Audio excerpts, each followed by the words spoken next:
Worst case में भी gold कहाँ तक आ सकता है आपके अंडरस्टैंडिंग के हिसाब से? भाई गोल्ड अगले साल तो नहीं रुकने वाला। मैं आपके पॉडकास्ट पे गारंटी देके जा रहा हूँ, जो अगले 10 महीने में गोल्ड सिल्वर में रहेगा वो पैसा जरूर कमाएगा। इंडिया के पास बहुत बड़ी अपॉर्चुनिटी है। जो बंदा अगले 10 साल में इंडिया में रह के गरीब है वो उसकी प्रॉब्लम है। जब तुम्हारे पास पैसा आएगा ना पर तब लोग तुम्हें पूछने आएंगे, तभी आएंगे कि भाई अब मेरे को बता कि क्या किया है। मान लो किसी अकाउंट में 5 लाख रुपए है, उसको किन छोटे इन्वेस्टमेंट में ध्यान देना चाहिए रेगुलर? उसको सबसे पहले इस पे खर्च करना। ट्रम्प को लोग समझते हैं वो मूर्ख है, बहुत शातिर है, वो is very strategic, is pure businessman, pure businessman है। उसको हमारी लड़ाई गलत लोगों से हो रही है भाई। हम पता हर चीज में अपने आप को पाकिस्तान से कंपेयर करते हैं। It's not even a comparison. Google के पास $100 बिलियन कैश पड़ा है, उनको क्या जरूरत पड़ेगी लोन लेने की? क्योंकि उनको गेम के बारे में पता है कि जो इन्फ्लेशन है वो लोन पे भी लागू होती है, वो सिर्फ आपके कैश पे लागू नहीं होती। भाई साहब ये जो 5-5 करोड़ के जो घर खरीद के 25-25 हजार रुपए में रेंट कर रहे हैं ना, इसका काम कुछ और था। वो ब्लैक मनी थी जिसको वाइट किया गया। भाई जो बंदा कमर्शियल पे मूव नहीं करेगा ना, वो कभी में एक्चुअल वेल्थ क्रिएट नहीं कर पाएगा।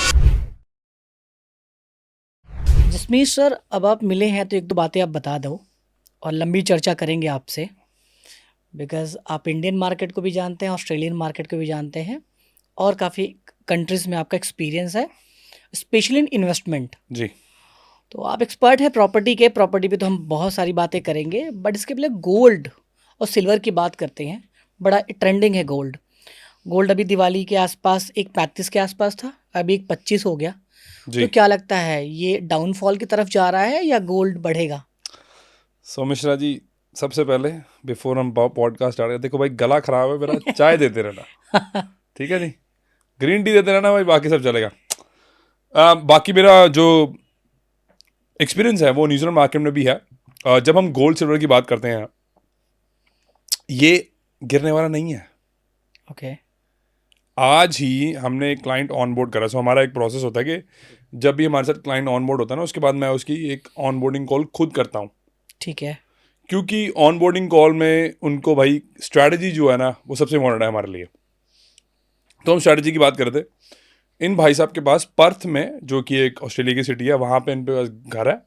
उस घर की वैल्यू कुछ 8.5 लाख है डॉलर्स। डॉलर 8.5 रुपए नहीं, पागल मत हो जाना। 8.5 लाख रुपए में कुछ नहीं मिलेगा। पता चलो इंडिया छोड़ो भाई, इन्वेस्ट करो। वो कहेंगे भाई चल अभी उठाओ भाई, 8.5 लाख डॉलर। ठीक है, उसको आप 57 से मल्टीप्लाई कर लेना, आपको पता चल जाएगा भाई एक्चुअल में अमाउंट क्या आएगा। बाद में बता दूंगा आपको। एनीवेज, उनका 8.5 लाख डॉलर का घर है। कुछ मॉर्गेज, उनकी मॉर्गेज मतलब लोन 5 लाख का है। उनका अभी $80,000 जो है उन्होंने गोल्ड में लगा के रखा हुआ है। अच्छा। तो उन्होंने ऑलरेडी हमको पैसे दे के, मतलब इन्वेस्टमेंट जो करके ऑन बोर्ड हो चुके हैं। उनकी अभी वाइफ जो है वो प्रेग्नेंट है। तो क्या होगा कि उनकी जो इनकम है it's probably not sufficient to get the amount of जो लोन उनको चाहिए। कुछ हम देख रहे थे, कुछ स्ट्रेटजी मैंने उसके लिए तैयार करी, 3 डिफरेंट ऑप्शन उनको दिए। तो मैंने उनको बोला, मैं भाई बात ध्यान से सुनना, मैं ऐसा बंदा हूँ कि मैं लॉन्ग टर्म थिंक करूँ। जो मैं आपको बोलने वाला हूँ वो जो कोई बंदा सुनेगा वो कहेगा यार शॉर्ट टर्म में तूने अपने पैर पे कुल्हाड़ी मार लिया।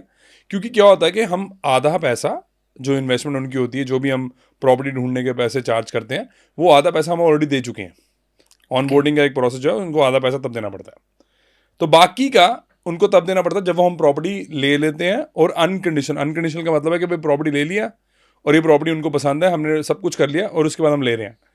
तो मैंने उनको बोला, मैं भाई मैं चलो नाम नहीं लेता उनका, उनका नाम है ये बोल देता हूँ, क्योंकि मैं बहुत प्राइवेट आदमी हूँ खुद, इन अ वे के लोगों की प्राइवेसी की कदर करता हूँ मैं।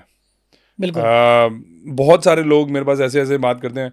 मैं रग्बी प्लेयर्स की हेल्प कर चुका हूँ, कुछ इसमें फुटबॉल प्लेयर्स भी थे ऑस्ट्रेलिया न्यूजीलैंड के। तो मैं काफ़ी लोगों के साथ काम कर चुका हूँ। पर हमें प्राइवेसी का बहुत ध्यान रखना पड़ता है, because that is very very important. India में तो कुछ नहीं पता, में होता भाई कौन था भाई बता रहा सो इंडिया में चल जाता है। Anyways, going back to the story, वही था।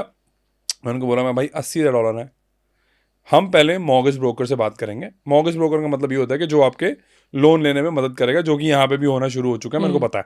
क्योंकि मेरा एक्चुअल में पहला बिजनेस जो था वो मॉर्गेज ब्रोकिंग और प्रॉपर्टी एडवाइजरी था, जिसको मैंने 2021 में बेच चुका हूँ। एनीवेज, फिर कभी सही बाकी की स्टोरी। तो मैंने उनको बोला, मैं कि देखो भाई, शॉर्ट टर्म में अगर देखो तो मैं अपने पैर पे कुल्हाड़ी मार रहा हूँ, पर आपको गोल्ड में इन्वेस्टेड रहना अगले 10 महीने और।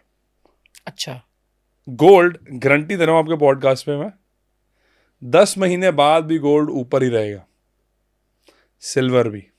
ये रिकॉर्ड कर लेना, और ये ऑब्वियसली रिकॉर्ड तो ही ना, मतलब ये रील बना लेना और हम इसको 10 महीने बाद देखेंगे, आपको गोल्ड इससे भी ऊपर मिलेगा। यानी कि अभी जो एक 25 है, इससे भी ज़्यादा, आपको कम से कम 160-170 पे मिलेगा, 160-170। गारंटी है। अच्छा, मैं कह रहा हूँ गारंटी है। तो अच्छा, वैसे अगर हम बात करें कि जैसे अगर मैं अपने बचपन की थोड़ा जाता हूँ अर्ली, उधर 2000, मैं 14 से बात करता हूँ, 14 16 और 20s में, कि गोल्ड बड़ा स्लोली बढ़ा, बहुत धीरे जी। धीरे धीरे धीरे बढ़ा, और अभी तक बहुत, बट सडन ऐसा क्या हो गया? क्या ये इसमें भी ट्रम्प का के स्ट्रेटजी का टैरिफ का कुछ है, या लोग रिजर्व कर रहे हैं गोल्ड? हुआ क्या कि बहुत इन्वेस्टर आ गए या गोल्ड इन्वेस्ट कर रहे हैं? मतलब जनरल यूजर के लिए समझना ये जरूरी है कि बढ़ा क्यों, क्या इसके पीछे का लॉजिक होता होगा? आपके मिश्रा जी जो क्वेश्चन है ना, नंबर 1 बड़े कमाल के क्वेश्चन है, बिकॉज आपके साथ जब मैं ऑफ कैमरा में बात कर रहा था, जो कुछ आपने बातें बोली ना वो बहुत सोची समझी थी, वेरी स्ट्रेटेजिक, वेरी बढ़िया क्वेश्चन होते हैं ना, जो मतलब मजा आएगा, इनको फायदा भी होगा जो लोग सुन रहे हैं। एक्चुअल में आप सही कह रहे हो, ट्रम्प का बहुत बड़ा हाथ है। हम्म। जो वो टैरिफ इंडिया पे लगाएगा, टैरिफ का एक्चुअल में काम ये होता है कि वो टैरिफ लगा के आपकी मार्केट तोड़ना चाह रहा है। हम्म। ट्रम्प को बहुत अच्छी तरीके से पता है कि जो इंडियन इकोनॉमी है वो तब चलती है क्योंकि बाहर से बहुत पैसा आता है। ही नोज दैट, उसके पास सारे नंबर्स बने हुए हैं। आई थिंक मेरे को, मैं शायद 15 से 25 बिलियन डॉलर इंडिया में इन्वेस्ट होता है बाहर से, ओके।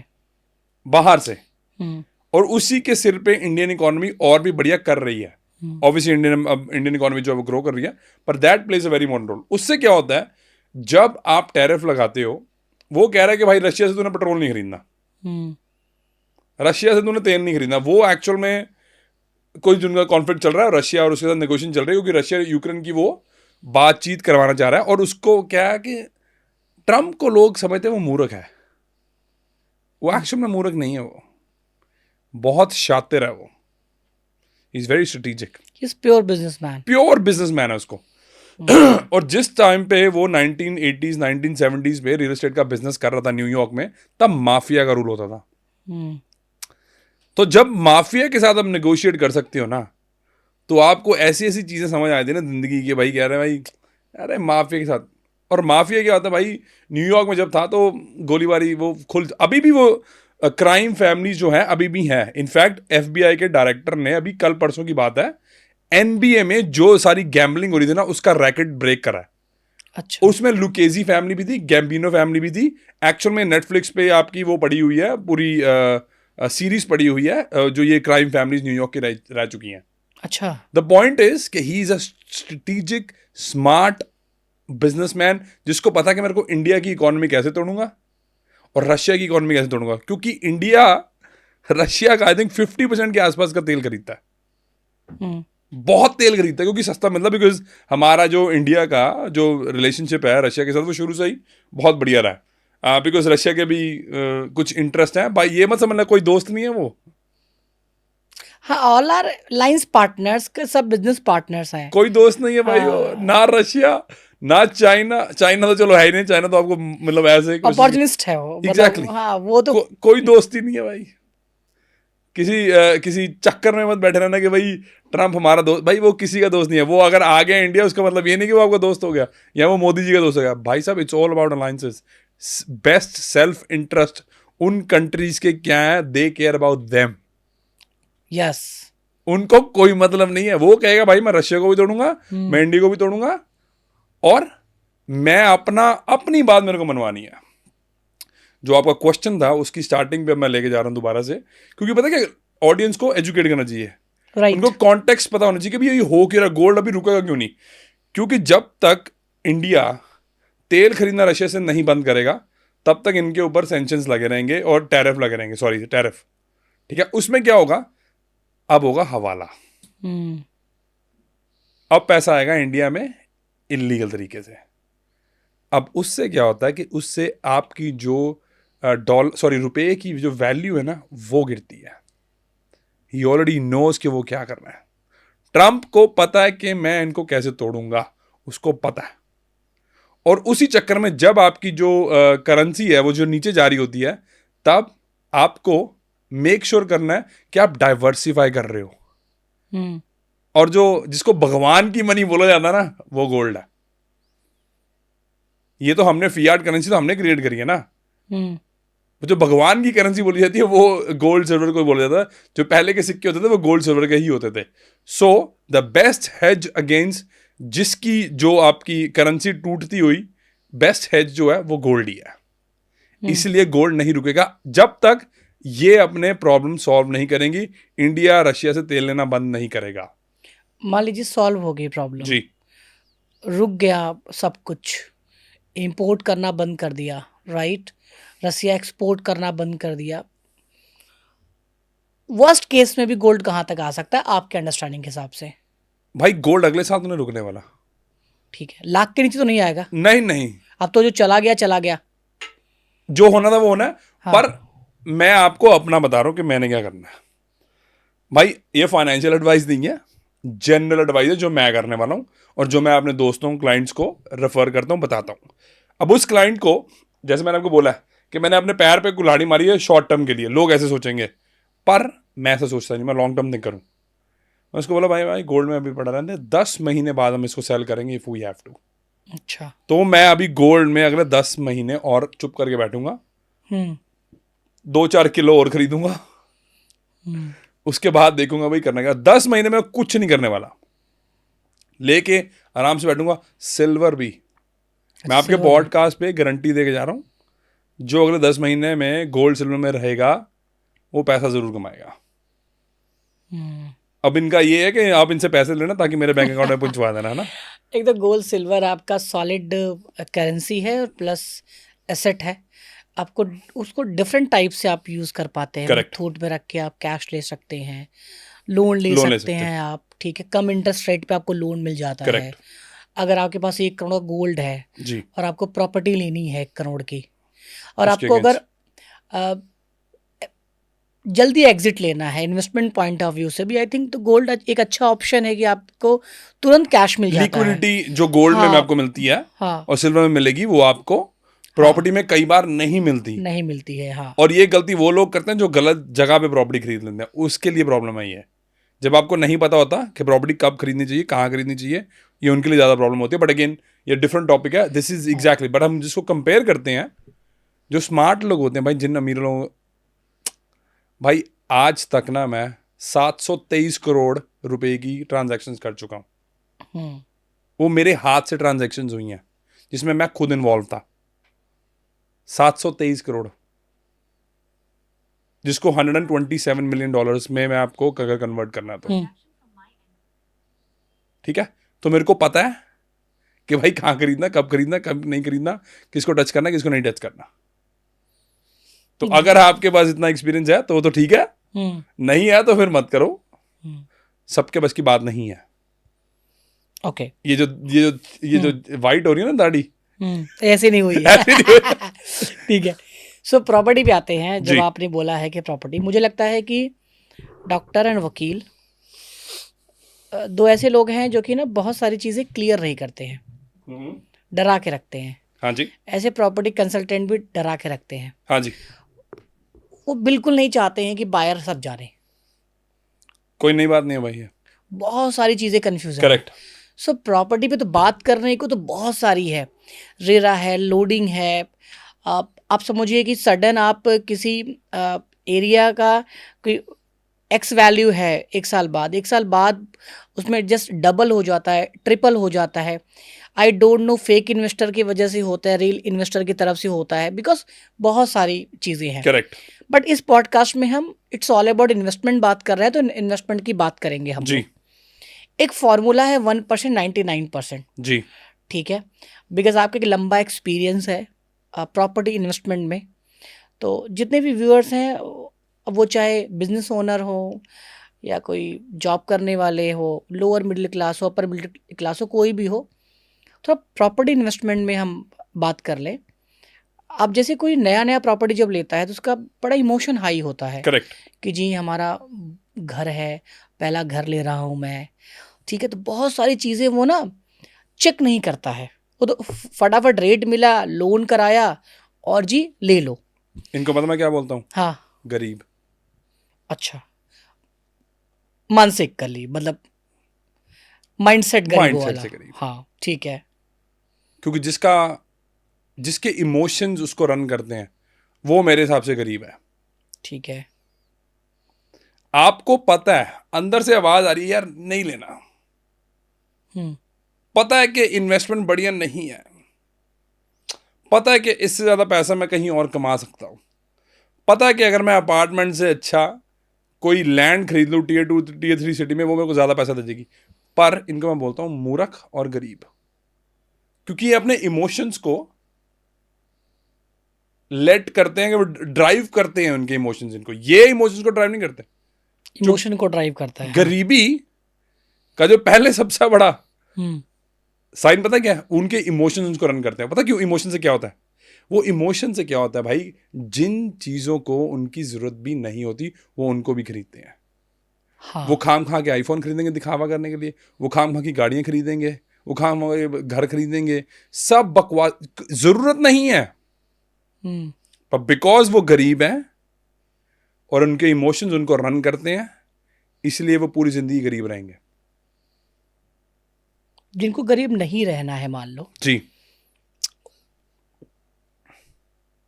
क्या ऐसा करते हैं जिनका डिफरेंट साइड होता है इन्वेस्टमेंट को लेके? जी। मान लीजिए उसी को हम अलग कर देते हैं। करेक्ट। फर्स्ट घर है, फर्स्ट सब कुछ है, बट इमोशन नहीं है, वो इन्वेस्टमेंट कैसे करते होंगे? भाई उसको लैंड खरीदना चाहिए टीयर 2 टीयर 3 सिटी में, और उसके ऊपर घर डालो ताकि आपकी रेंटल इनकम स्टार्ट हो। लैंड खरीदो, उसमें 2-3 फ्लोर डालो, ऑब्वियसली ऐसी जगह पे खरीदना जहाँ पे आपका रेंट भी हो जाए। अच्छा। हाँ, this is the best thing you can do. अभी भी मैं रेंट कर रहा हूँ, 7 से ज़्यादा प्रॉपर्टीज है मेरे पास, जो 15 प्रॉपर्टीज बनेंगी। हम्म। ऑलरेडी मेरे पास 10 घरों का अप्रूवल है ऑस्ट्रेलिया में, और कुछ न्यूजीलैंड में भी है, जो 15 प्रॉपर्टीज बनेंगी, अभी भी मैं रेंट कर रहा हूँ। अच्छा, आप रेंटल भी एक बहुत अच्छा आरओआई इन्वेस्टमेंट है जो कि एब्सोल्युटली। लॉन्ग टाइम आपको दे रहा होगा है वो। गरीब माइंडसेट यही होता है। ओके। अमीर लोगों के साथ जिनके साथ मैं काम करता हूँ, तो इसलिए अगर आप गरीब हो तो इस पॉडकास्ट को मत देखो, ये आपके समझ के बाहर है, क्योंकि आपको इमोशंस रन करते हैं, और मैं आप इमोशनल आदमी नहीं हूँ, मैं प्रैक्टिकल आदमी हूँ। जिसको पैसा बनाना है वो मेरे से, वो मेरी बात सुने, जिसको नहीं बनाना वो इसको अभी बंद करे और अब जा सकता है वो। सो हाँ, गरीब अमीर ये पैसों पे नहीं बोल रहे हैं, ये मानसिकता की बात हो रही है भी। आगे बताइए। आपका पॉडकास्ट बंद कराऊंगा मैं। दिल पे ले लेंगे सब। हाँ। लेने तो दिल पे यार, हाँ। अच्छा। लेना चाहिए भाई दिल पे, हम्म। क्या प्रॉब्लम है भाई? दिल पे नहीं लेंगे तो कुछ करेंगे नहीं। ये भी बात है, पॉइंट है। दिल पे नहीं लेंगे तो कुछ करेंगे नहीं। हम्म। मैं आपको कल ही बता रहा था ना, कल रात की बात, हम्म। कि अब वही लोग जो हमें आज से पहले पूछते नहीं थे 10 साल, वही जब वो मेरे को मिलते हैं, जब मैं घर से बाहर निकला था अपने चाचा के लड़के के साथ कल रात को, तो कहते ओह भाई आया है, भाई आया है। ऑस्ट्रेलिया से भाई आया है। सो भाई अगर आपको मेरी बात चुभ रही है तो बहुत अच्छी बात है, कुछ जिंदगी संवार लो, ज्यादा बढ़िया रहोगे। बोलता मैं तीखा ही हूं, पर there is a reason behind it. Great. चलिए, एक पॉइंट हुआ कि लैंड ले लो, लैंड ऐसी जगह लो जहां आप रेंट आउट, मतलब कंस्ट्रक्शन करके रेंट आउट कर पाओ आप। जी। दो ऑप्शन है अगर मान लो किसी के पास, एक तो वो रेंट के घर में रह रहा है, जी।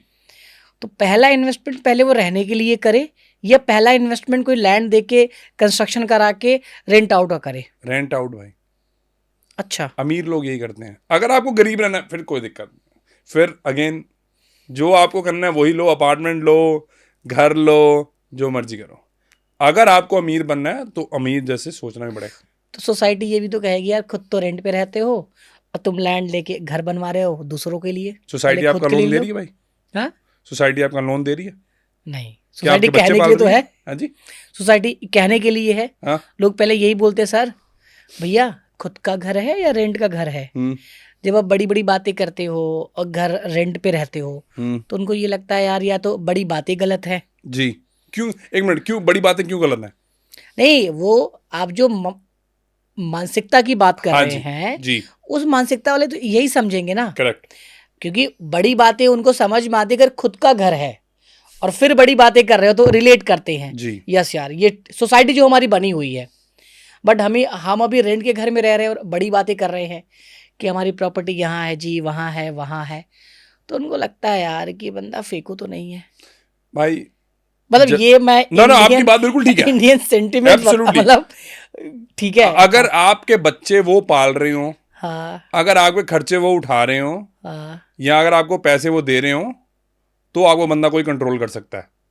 तो अगर आपको लोक लाज रखनी है तो ये पॉडकास्ट आपके लिए नहीं है, आप जा सकते हो। हाँ। ये उन लोगों के लिए जिन्होंने पैसा कमाना है, एक्सट्रीम प्रैक्टिकलिटी है। यहाँ इमोशनली आपको ब्रेक नहीं होना है मिला जुला के ना, एब्सोल्युटली नॉट। क्योंकि आपको तो पैसा बनाना है। कल बिल्कुल। को आप रेंट आउट कंस्ट्रक्शन करवा के रेंट आउट करोगे, महीने का इनकम अगर लाख 2 लाख रुपए होगा तो फिक्स इनकम होगी आपकी ना। भाई आज तक हाँ मेरा जो मेंटोर है ना भाई, उसकी वैल्यू, सॉरी उसकी वर्थ जो है ना 100 मिलियन के आसपास है। ठीक है, डॉलर्स की बात कर रहा हूँ, रुपए नहीं है। फिर डॉलर ठीक है। याद करवाना पड़ता ना इनको। भाई उसने ना फाइनली जब अपना घर लिया था ना, आज से मेरे ख्याल से 7 साल पहले उसने घर लिया था। वो उसने घर इसलिए खरीदा था क्योंकि उस पे जो एप्पल फार्म्स वो लगा सकता था, और उसने 2 घर और वहां पे ऐड करके उसकी इनकम इतनी आ रही थी उस घर से कि उसको 1 रुपया भी अपनी जेब से डालना नहीं पड़ रहा था। अमीर हमेशा ये सोचते हैं कि इस पैसे को मैं डबल ट्रिपल या कैश फ्लो कैसे क्रिएट करूं। गरीब, अरे नहीं यार जूता ये वाली ले लेता हूं, अरे यार ये गाड़ी ले लेता हूं। अरे भाई लोन पे गाड़ी लेने का कोई फायदा नहीं है भाई, कैश पे। कैश। क्या हो गया, स्कूटी चला लो, क्या हो गया। जब तुम्हारे पास पैसा आएगा ना पर, तब लोग तुम्हें पूछने आएंगे तभी कि आएंगे भाई अब मेरे को बता क्या किया। कि क्या किया। जो मेरे कजन्स जब हम गरीब थे या ऑलमोस्ट बैंकक्रप्ट थे, जब मैं 18 साल का था, वो हमें पूछते नहीं थे। और या इंडिया आने से पहले इस बारी वो ही मेरे से पूछ रही थी कि भाई मेरे को बता कि मेरे को क्या खरीदना है। तो अगर आपको लोग पागल कह रहे हैं तो मतलब आप कुछ बढ़िया कर रहे हो। अगर आपको लोग, यार लोगों ने तो बकवास करनी है, अनटिल अनलेस वो आपके घर के बिल पे कर रहे हो ना, आप उनकी बात नहीं सुनना चाहिए। क्योंकि इंडिया के पास बहुत बड़ी अपॉर्चुनिटी है। मैं कुछ ऐसा बोलने वाला हूं कि शायद आपका पॉडकास्ट बंद हो जाएगा। कोई बात नहीं, बोल दूं? बोल दो। भाई जो बंदा, दोबारा सोच लो, बोल दूं? 200% सर, पॉडकास्ट बंद हो जाएगा आपका। कोई बात नहीं। जो बंदा अगले 10 साल में इंडिया में रह के गरीब है, वो उसकी प्रॉब्लम है। ट्रू, मैं प्रॉपर अलाइन हूं इस बात से। वो उसकी प्रॉब्लम है, उसकी माइंडसेट की प्रॉब्लम है। अगले 10 साल में अगर आप रह के गरीब हो तो वो आपकी प्रॉब्लम है। Agree, true. मैं ये अपने टीम को ही बोलता हूँ। आई एम ऑल्सो फ्रॉम, हम लोग ऐसे गांव से हैं हाँ मेरे को पता, वाराणसी। हाँ जी जहाँ मैं आपको बोल रहा था कि जी। मेरा तो यही था कि यार मुझे ना 50,000 50,000 सैलरी हो जाए, कभी हो जाएगा। करेक्ट। तो दिस इज आवर पीक, यही सब कुछ है, बिकॉज हमारे आइडियली वही होते हैं। बट थोड़ा सा बाउंड्री हमने क्रॉस किया, थोड़ा सीखा। देखो लाइफ में मेंटोरशिप और ट्रेनिंग्स बहुत इंपॉर्टेंट है। मुझसे अगर कोई रेसिपी पूछे तो आपके पास मेंटोर होना बड़ा ज़रूरी है। और लर्निंग, कीप लर्निंग, कंटिन्यू। सीखना बंद कर दिया आपने, समझना बंद कर दिया, तो वैसे आप हार गए। और आपके बात से बिल्कुल मैं अलाइन हूँ कि जो 10 साल तक भी गरीब है सो उसकी प्रॉब्लम है, ना कि इंडिया। क्योंकि इंडिया की प्रॉब्लम नहीं है भाई, अभी तो बहुत अपॉर्चुनिटी है सर। आप एआई की बात करो, कंस्ट्रक्शन की बात करो। नोएडा जब मैं आया था, अभी मैं देख रहा हूँ इतना कंस्ट्रक्शन हो रहा है। पहले प्रॉपर्टियां बिकने में सालों लगा करती थी, आज महीनों में सोल्ड आउट वो डिक्लेयर कर देते हैं कि ये टावर हाँ सोल्ड आउट है। अब मैं ये सोचता था यार इतनी कहाँ से आ रहे हैं लोग। अच्छा, कोविड के बाद से कहाँ से पैसा आ गया इतना? एक्चुअल में पैसा नहीं आया भाई कोविड के बाद। देखिए मेरा जो अपना कि कहाँ से पैसा आया, करेक्ट। लोग या तो पहले खर्च नहीं कर रहे होंगे, अब खर्च कर रहे हैं। और मैं देख रहा हूँ कि मॉल में गोल्ड इतना महंगा हो गया जी। इस बार दिवाली पे इतना खर्च किया है इंडिया ने, इतना खर्च किया है। मैं गोल्ड का कहीं न्यूज़ सुन रहा था कि अच्छा गोल्ड खरीदा लोगों ने। सो कितना इन्वेस्टमेंट को लेके वो क्लैरिटी इंडिया में आई है। अब आप बताइए कि जो आप ये कह रहे थे अभी कि पैसा बढ़ा नहीं है, क्या हुआ आपके हिसाब से? सो भाई कोविड में क्या हुआ था कि कोविड में पूरी दुनिया में मनी प्रिंटिंग हुई थी। ठीक है सर। तो एक्चुअल में महंगाई नहीं हुई है गरीबों, सुन लो। जस्ट बिकॉज आप सिस्टम को नहीं समझते, आपको लगता है महंगाई हो गई है।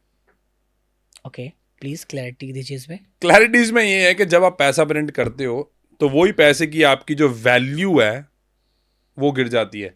सो वही जो चाय 10 रुपए की पीते हो वो 15 की है।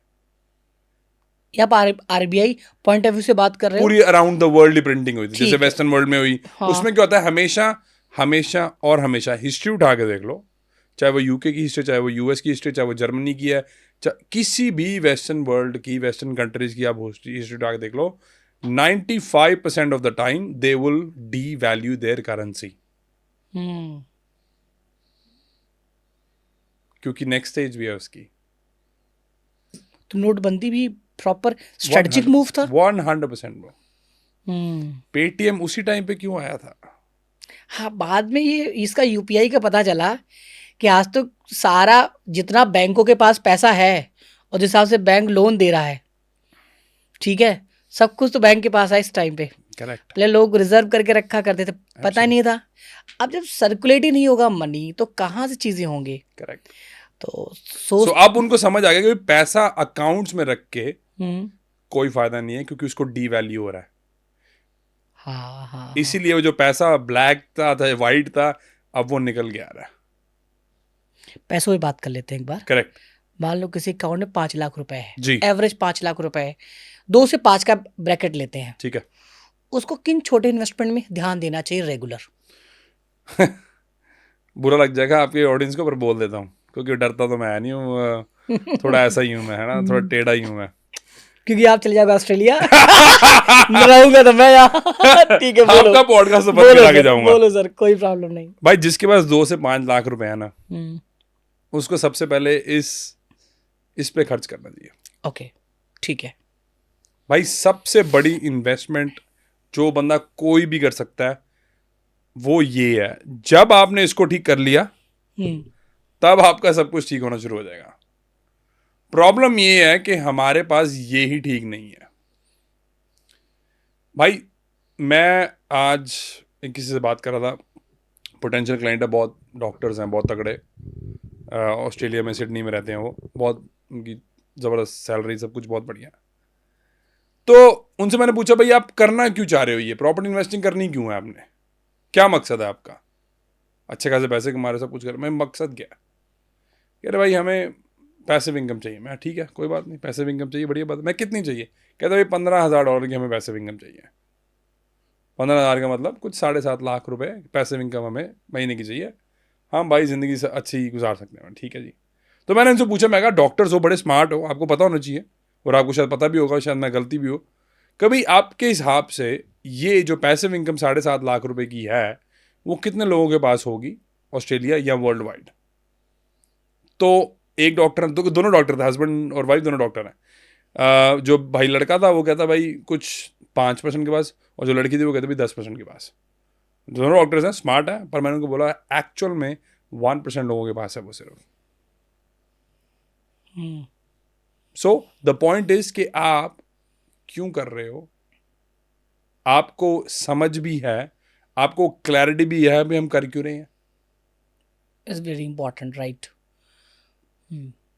जिसके पास क्लैरिटी नहीं है कि भाई मेरे को करना क्या है और करना क्यों है, उसको कोई फायदा नहीं है।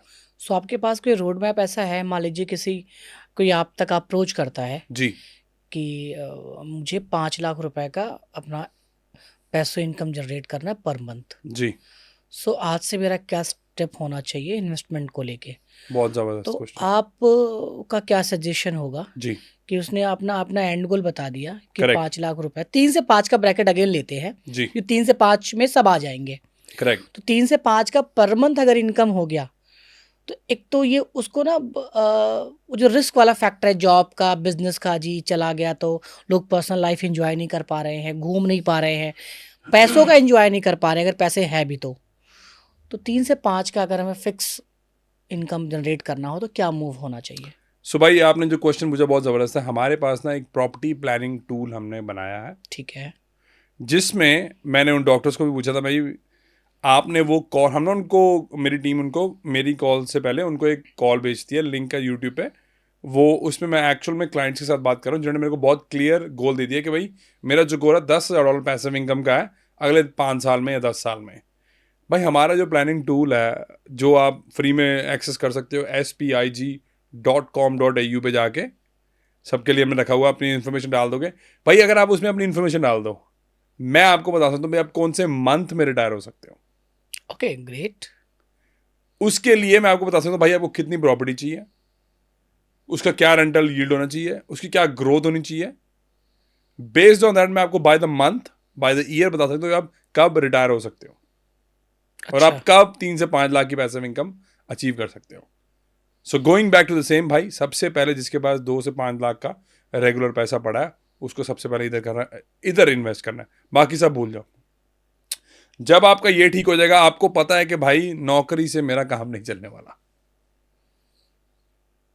क्योंकि नौकरी का यही है, सब्जी बदलती है, बाकी कुछ नहीं होता।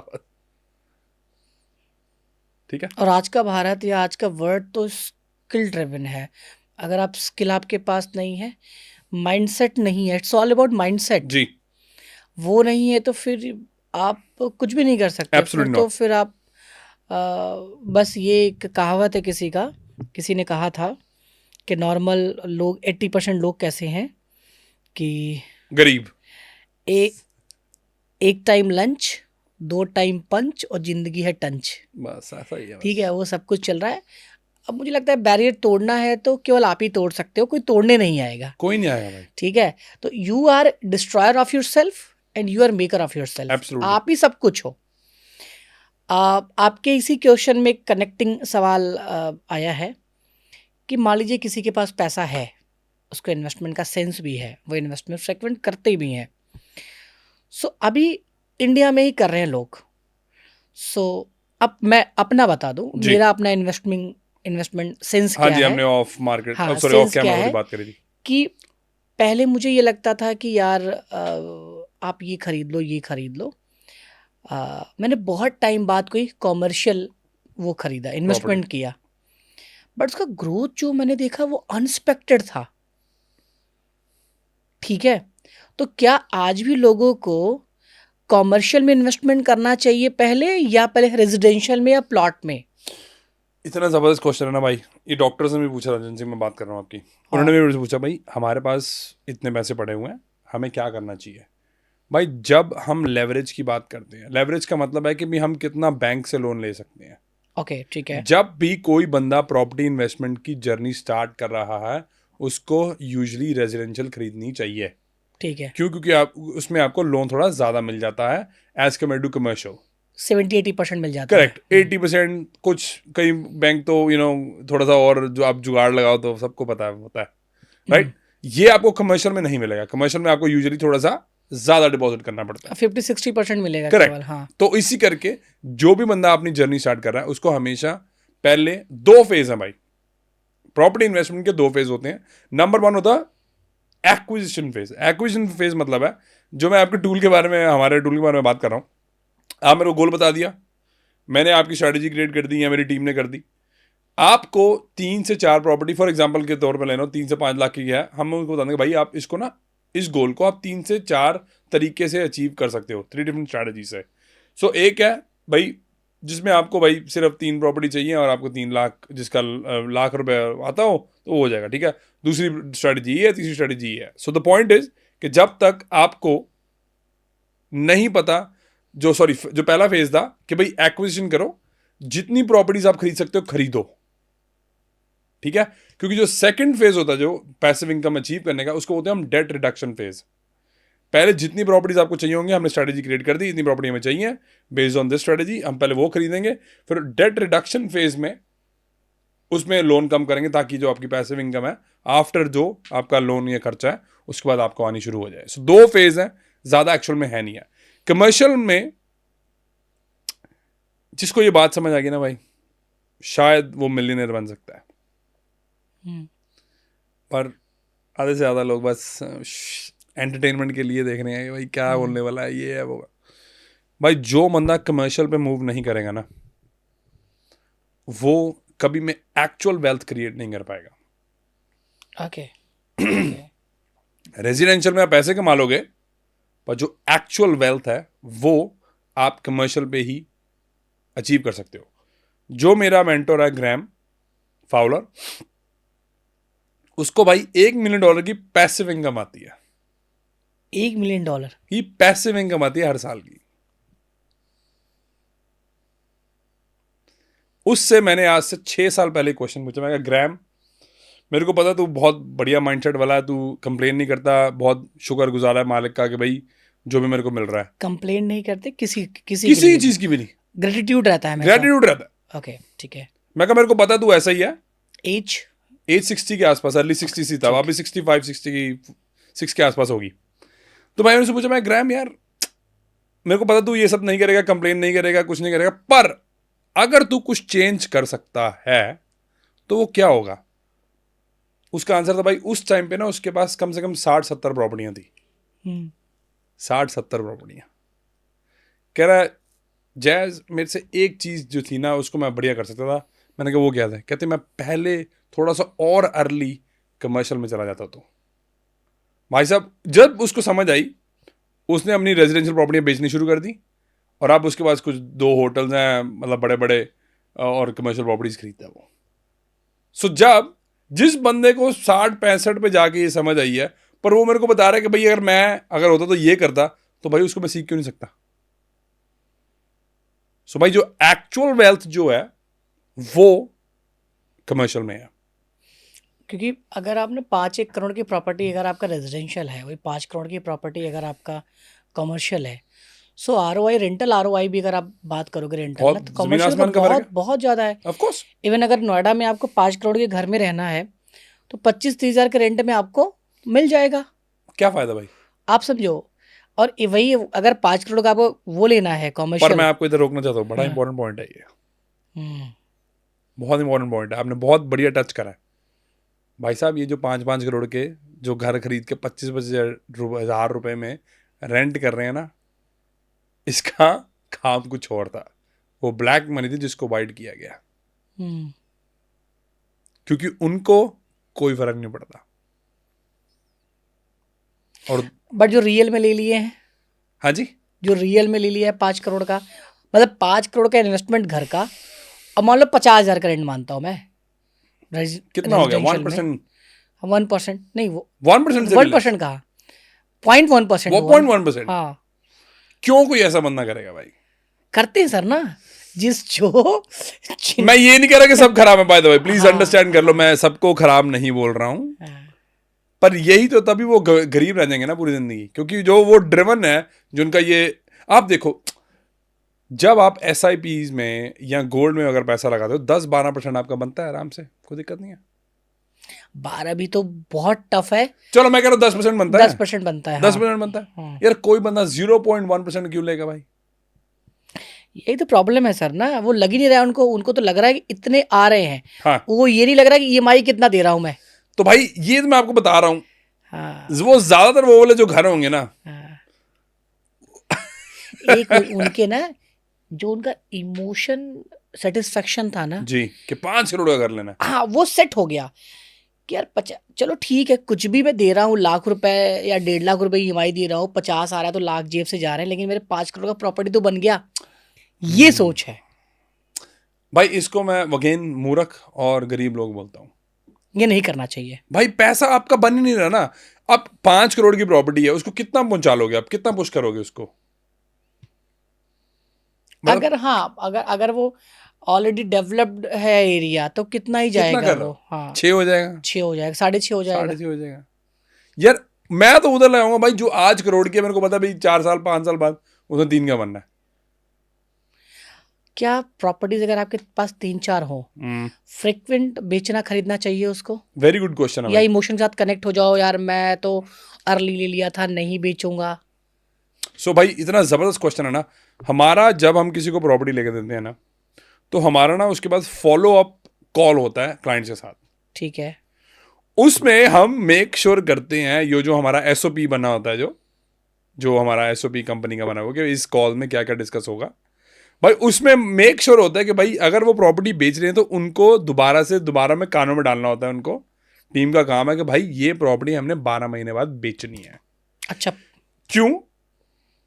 क्योंकि भाई जो अब मैं बोलने वाला हूं बहुत इंपॉर्टेंट है। ये समझ गए तो ये बिजनेस में भी बढ़िया कर सकते हैं, प्रॉपर्टी प्रॉपर्टी में भी बढ़िया कर सकते हैं, क्योंकि अमीर लोग ऐसे सोचते हैं, ज़्यादातर तुम नहीं सोचते ऐसे, इसीलिए तुम गरीब हो।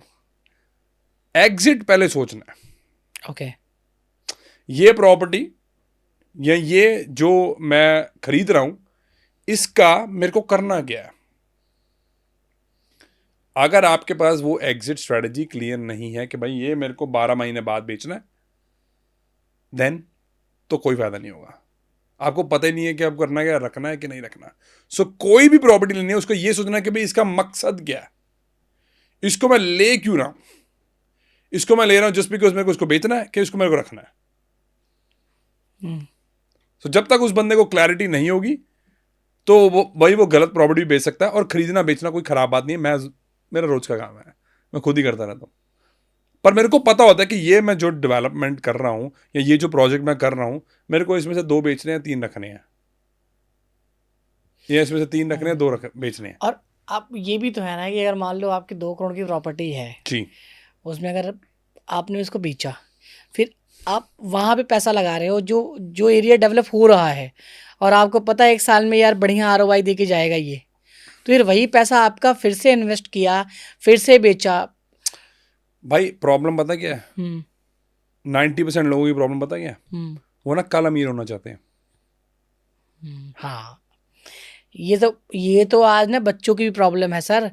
वो ना एक क्लिक में, जैसे पिज़्ज़ा आता है वो ऑर्डर कर देते हैं, उनको लगता है ना एक क्लिक में शादी हो जाए, एक क्लिक में बच्चे हो जाए। जिस दिन ना अगर कोई टेक्नोलॉजी ये निकाल दे कि 3 महीने में बच्चे हो जाएंगे, कुछ भी अमाउंट पे करने के लिए, आप देखना यूथ अरेंज करेंगे। इस समय इतना शॉर्ट टेम्पर्ड लोग हो चुके हैं, सब कुछ शॉर्ट, सब कुछ यूँ चाहिए, कुछ भी नहीं करना।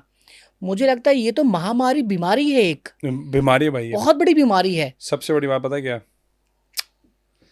इनको अभी पता नहीं चल रहा कि नुकसान किसका हो रहा है। नुकसान तुम्हारा खुद का ही हो रहा है, बिकॉज पता क्या होगा भाई, जो चीज़ बहुत तेज़ी से आती है वो बहुत तेज़ी से जाती भी है। जाती भी है, हाँ। तो अगर आपको लगता है कि ये जो बड़े बड़े लोग हैं, भाई मैंने 10 साल का वनवास काटा था इन अ वे कि मैंने 10 साल में $70,000 सेव करके मैंने अपनी प्रॉपर्टी जर्नी शुरू करी थी। उसके बाद मैंने 4 प्रॉपर्टियां 18 महीने में खरीदी थी, क्योंकि मेरे को ग्राम ने सिखा दिया था कि भाई 18 महीनों में 4 4 प्रॉपर्टी, प्रॉपर्टियां। और लगभग वैल्यू क्या होगा पर प्रॉपर्टी? पर प्रॉपर्टी का भाई कम से कम 2.5 करोड़ के आसपास वैल्यू होगा। तो आपने लिमिटेड फंड से ही रोटेट करके किया या? Correct, limited, exactly. मेरा सवाल इसी पे था हाँ जी, हाँ जी, कि अगर आपको 5 करोड़ रुपए दे दिया जाए, करेक्ट 5 करोड़ रुपए, जी, उसको 5 को 10 बनाना है मैं आपको। 500 बना दूंगा भाई। चलो मैं अभी एक मिडिल क्लास के हिसाब से 100% ग्रोथ मानता हूँ, जी। 5 से 10 करोड़ बनाना है, ठीक है। और आपको प्रॉपर्टी के बारे में सब कुछ पता है, आर्ट ऑफ इन्वेस्टिंग पता है आपको, करेक्ट। कितने टाइम में 5 को 10 बना दोगे आप? खुद करना है तो। भाई ज़्यादा नहीं बोलना चाहिए, मेरे को लगता है कि मैं बहुत जल्दी कर दूंगा, कुछ 12 से 18 महीने में कर दूंगा। अब मैं चाहता हूँ ये स्ट्रेटजी आप बता दो कैसे करोगे। ये नहीं मैं बताऊंगा, सब कुछ मेरे से न मत लो आज, ठीक है। क्योंकि भाई मेरे को पता है कि पैसा कैसे बनाया जाता है। पर हिंट दे देता हूँ उनको, हाँ हिंट दे दो आप। हिंट दे देता हूँ कि भाई 5 को आप 10 कैसे बना सकते हो 12 से 18 महीने में। हिंट दे दूंगा, समझ आ गई तो बहुत बढ़िया, नहीं आएगी तो गरीबों का कुछ भी नहीं हो सकता।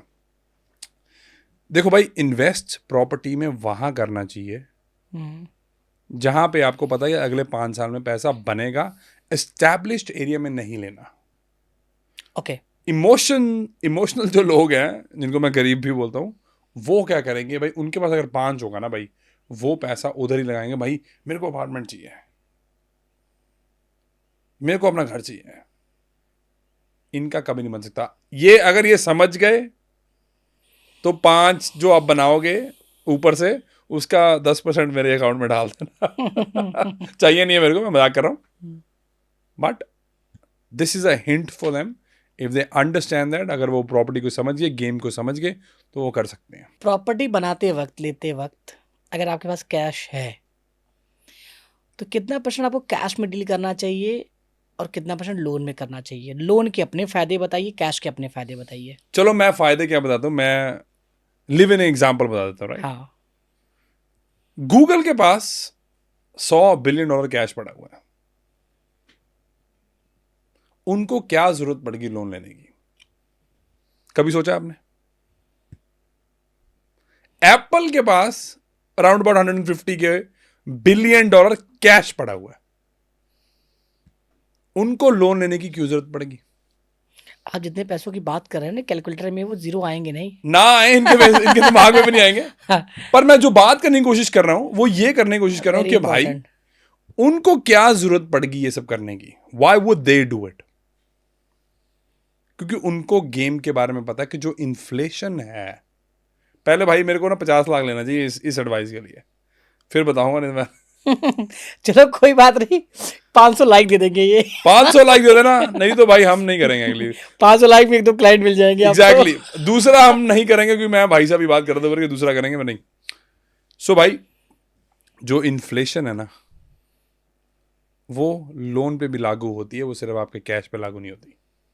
हम्म, अगर आप आज 1 करोड़ का लोन ले रहे हो तो इंडिया में इन्फ्लेशन 7% है, तुम समझ लो कि आपका 7 लाख अगले साल तक खत्म हो चुका लोन से भी।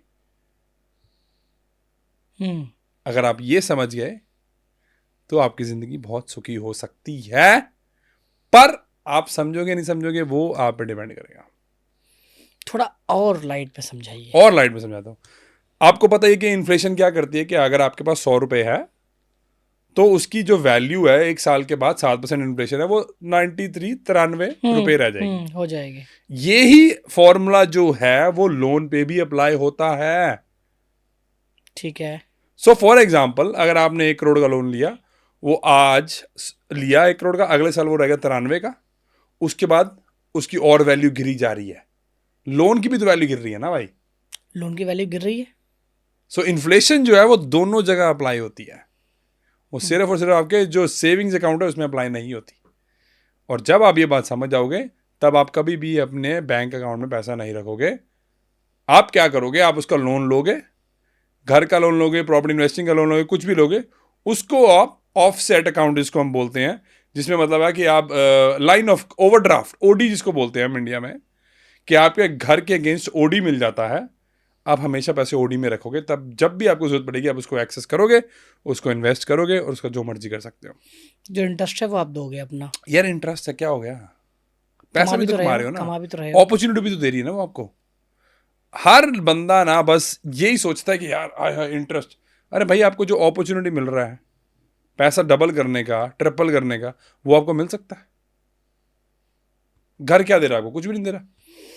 अभी अभी मैं बता दूं, अभी कल मैं और मेरी वाइफ डिस्कस कर रहे थे। जी। हमने कभी कुछ 2.5 करोड़ का प्रॉपर्टी लिया है, तो बट हमने अच्छे टाइम पे लिया था, अभी वो 3.5 करोड़ का हो गया केवल 8-9 महीनों में। अब हमने क्या सोचा, अब ये बताना सही है गलत, मैं जी। ऑन कैमरा पूछ रहा हूँ आपसे, हाँ हाँ कोई सो दिक्कत दैट नहीं। इनके लिए केस स्टडी हो जाए। Done bro. कहाँ पे खरीदा था? फिर थोड़े और भी क्वेश्चन पूछ लेता ना। नोएडा में। नोएडा में, ठीक है। हाँ, भूटानी ग्रुप, ओके, हाँ हाँ बड़े ठीक है, क्रेडिबल मैं ग्रुप समझ है गया। हाँ जी, वो। बता, हाँ, जानता हूँ मैं। हाँ जी। कमर्शियल में। तो अब क्योंकि 60% लोन हुआ है, 40% हमने दे दिया जो देना था। अभी कुछ, वो 6वें फ्लोर वाला वही है? हाँ, अच्छा ठीक अभी है। कुछ 60-70 लाख रुपए उनके बचे हुए हैं। जी। नहीं, 90 लाख रुपए लोन हुआ है टाटा से, रेस्ट हमने पेमेंट दे दिया है। ठीक है। अब मैं कल ये सोच रहा था, ये डिस्कस कर रहा था, हमारी और भी प्रॉपर्टीज़ हैं जो लोन पे हैं, घर है, कुछ हमने और ज़मीनें ली थी। तो ये हम डिस्कस कर रहे थे यार कि अब जो 90 लाख है ना वो टाटा से ना लें, हम अपने से मैनेज कर लें, कुछ बिजनेस का पैसा दे दें, ओडीज दे दें, जो भी, इसको 100% हम कैश में ले लें। 3.5 करोड़ की प्रॉपर्टी हो गई है, इसके पेपर को बैंक में देके हम इसके अगेंस्ट ओडी ले लेते हैं। हमारे पास 2.5 से 3 करोड़ रुपए कैश आ जाएगा, जिसको बिजनेस में भी यूज़ कर सकते हैं, अपने नेक्स्ट हम प्रॉपर्टी में यूज़ कर सकते हैं। तो क्या सही वे है? ये एक बहुत बढ़िया स्ट्रैटेजी है भाई। ओके। ठीक है, पर पता क्या, आपको ये सोचना पड़ेगा कि भाई क्या मैं कर सकता हूँ इसको, और इस प्रॉपर्टी का नंबर 1, अच्छा थोड़ी और डिटेल में जाता हूँ कि ये जो प्रॉपर्टी है इसमें क्या रेजिडेंशियल है या सिर्फ कमर्शियल है? बोली कमर्शियल, आईटी पार्क है, अच्छा पूरा आईटी पार्क है। पूरा आईटी, 34 फ्लोर हाँ पूरा जी, आपने आईटी मेरे को पार्क बताया है। था। हाँ हाँ, हाँ हाँ, सो पूरा कमर्शियल है। कंप्लीट कमर्शियल है। Okay, so because is complete commercial है भाई, I will hold on to that property. ठीक है, ज़्यादा देर नहीं, क्योंकि आप लैंड को ओन नहीं करते हो भाई. ठीक है. Make the money while you can. क्योंकि क्या होता है कि जब भी आपका कोई आप प्रॉपर्टी खरीदते हो ऐसे में, उसकी ग्रोथ बहुत जल्दी होती है, बिकॉज लोगों को पता चलता है भाई बन गया ये वो, क्योंकि आप बता रहे थे कि पोजेशन का भी आपको आ चुका है.